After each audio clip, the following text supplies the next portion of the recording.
Bienvenue à vous. On raconte, vous savez, que dans l'enceinte de l'Alhambra, le temps ne passe pas vraiment. Il murmure. Ce n'est pas juste un monument qu'on visite, non, c'est bien plus. C'est une légende vivante, un véritable poème fait de pierre et d'eau qui ne demande qu'à être ressenti. C'est exactement ça. Il y a des lieux que l'on visite et des lieux que l'on ressent. L'Alhambra, c'est l'un d'eux, sans aucun doute. Ce qu'on vous propose ici, ce n'est donc pas un simple mode d'emploi, pas du tout. Pensez-y plutôt comme une carte. Une carte pour ressentir l'âme du palais, pas seulement pour la voir. Parce que pour vraiment comprendre l'Alhambra, il faut savoir écouter son silence. Il faut oser marcher sur les échos de son passé. Alors, commençons. Toute grande aventure, toute épopée commence par un premier pas, n'est-ce pas? Eh bien, pour l'Alhambra, ce premier pas, c'est la planification. C'est vraiment le moment clé où l'on commence à déverrouiller les portes de ce royaume hors du temps. Et ça, c'est la question que tout le monde se pose. Comment faire pour être sûr d'avoir sa place? Parce qu'il faut le dire, la demande est tellement énorme que parfois obtenir son billet, ça ressemble à une véritable épreuve, presque comme la conquête d'une forteresse. Mais rassurez-vous, il y a des solutions. Il y a des chemins. En gros, vous avez deux options. La première, c'est de se lancer en solo. Ça veut dire s'y prendre très à l'avance, on parle de 3 mois minimum, et de naviguer sur le site officiel, avec le risque bien sûr de ne plus trouver de place. Et puis, il y a la deuxième voie qu'on pourrait appeler le chemin de la sérénité, la visite guidée. Et là, c'est simple, l'entrée est garantie et vous n'avez à vous soucier de rien.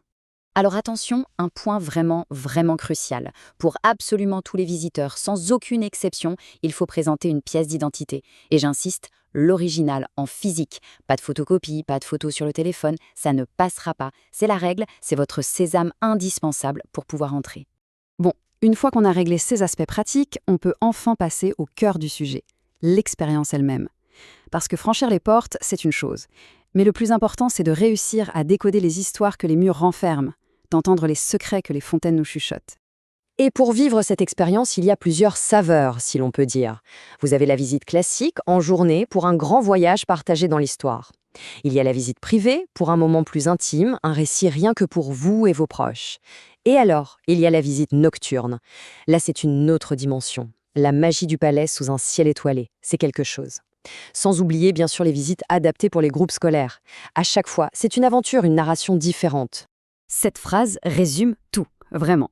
Ne vous contentez pas de regarder les murs, laissez un guide officiel vous raconter ce que les pierres taisent. C'est tellement vrai. Pour vraiment saisir l'âme de ce palais, il n'y a pas de secret. Il faut se laisser porter par la voix de celles et ceux qui le vivent au quotidien.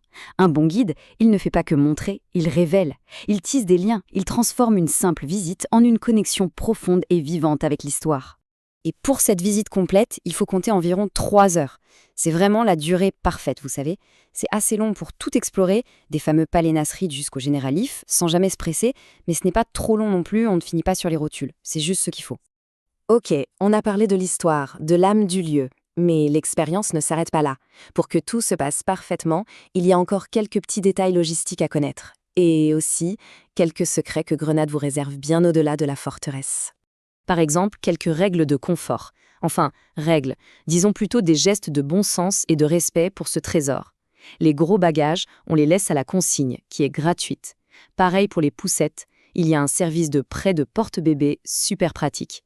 Le but, c'est de pouvoir se déplacer librement et surtout d'aider tous ensemble à protéger ce lieu magique.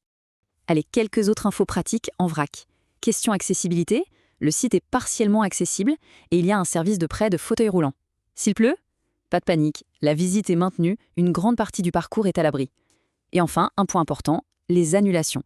Une fois achetés, les billets ne sont ni échangeables ni remboursables, c'est la réglementation. Bref, une bonne préparation, c'est la garantie d'une visite sans stress. Mais l'histoire, elle ne s'arrête pas quand on franchit les portes de sortie de l'Alhambra, non. L'esprit de Grenade, lui, il continue de battre. Il bat très fort, notamment dans les grottes du Sacro-Monte. Là-bas, vous pouvez vivre l'émotion pure d'un spectacle de Zambra gitane, un flamenco authentique. C'est une autre facette de l'âme de l'Andalousie absolument poignante. Voilà, on a fait le tour. On a vu ensemble les préparatifs, l'immersion dans l'histoire, la boucle est presque bouclée. Il ne manque plus qu'une seule chose, ou plutôt le protagoniste de cette histoire. Alors pour vivre tout ça, pour une expérience complète, sans le moindre souci, et pour être certain de percer les secrets de l'Alhambra, le plus simple, c'est de passer par les guides officiels. Toutes les infos sont là. Le site web, c'est www.guiasgranada.com.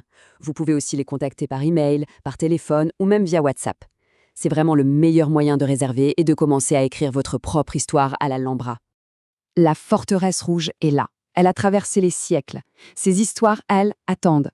Elles attendent d'être écoutées. Alors la seule vraie question qui reste, c'est: êtes-vous prêt? Prêt à venir tendre l'oreille et ajouter votre propre chapitre à sa légende sans fin?